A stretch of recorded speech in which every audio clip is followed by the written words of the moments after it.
अरवा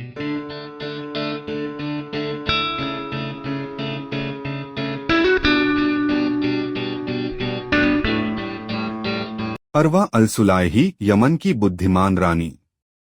Yemen की अरवा अल-सुलाइही, अरवा अल-सुलही एक इस्माइली सुलैहिद परिवार इस्माइली सुलेहिद डायनेस्टी में पैदा हुई थीं और उन्हें सैयदा हुरा कहा जाता था। उनका जन्म 1045 से 1048 के बीच हुआ था। उनके पिता का नाम अहमद बिन जाफर एडमैड बी जाफार और माता का नाम अलरदाह था। उन्हें रानी बनने के लिए अच्छी तरह से पाल पोस कर शिक्षा दी गई थी। उस समय के लेख बताते हैं कि वह बहुत समझदार, बुद्धिमान और पढ़ी लिखी थीं। यह महिला 1065 में अल-मुकर्रम बी अल्लाह से शादी की थी। वह 1067 से लेकर उनके निधन 1084 तक रानी कंसोर्ट शादी के द्वारा रानी रहीं। चूंकि उनके पति लकवाग्रस्त पैरालाइज्ड होने के कारण सार्वजनिक जीवन से दूर होते गए, इसलिए इस महिला की शक्ति पावर बढ़ती गई। 1084 में पति की मृत्यु के बाद वह अपने बेटे अली अब्द अल मुस्तनसिर के लिए राजप्रतिनिधि रिजेंट या कार्यवाहक शासक बन गईं, जब तक कि 1094 में उनके बेटे की भी मृत्यु नहीं हो गई। बेटे के निधन के बाद वह स्वयं ही रानी queen in her own right बन गईं, यानी उन्होंने सीधे शासन करना शुरू कर दिया।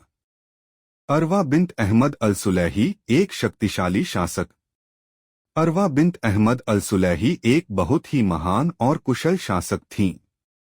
उन्होंने यमन के जनजातीय कबीलाई नेताओं को नियंत्रण में रखा।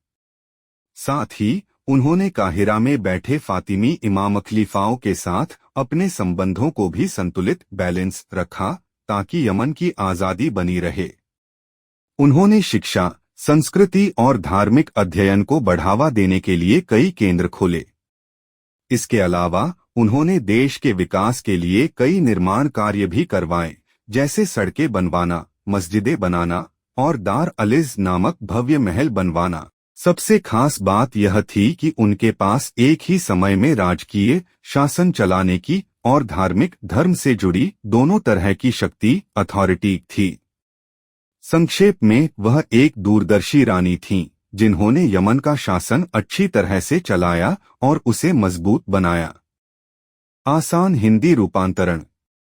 उन्हें उनके लोग प्यार से शेबा की छोटी रानी कहकर बुलाते थे, लेकिन शायद सबसे महत्वपूर्ण यह था कि उन्हें हुज्जा की उपाधि दी गई थी, जो इस्लाम में सबसे बड़ा उच्चतम खिताब है। उनकी मृत्यु 1138 में हुई और उन्हें धू जिबाला की जामा मस्जिद फ्राइडे मॉस्क में दफनाया गया है। उनकी कब्र सोने और चांदी से ढके एक मकबरे में है।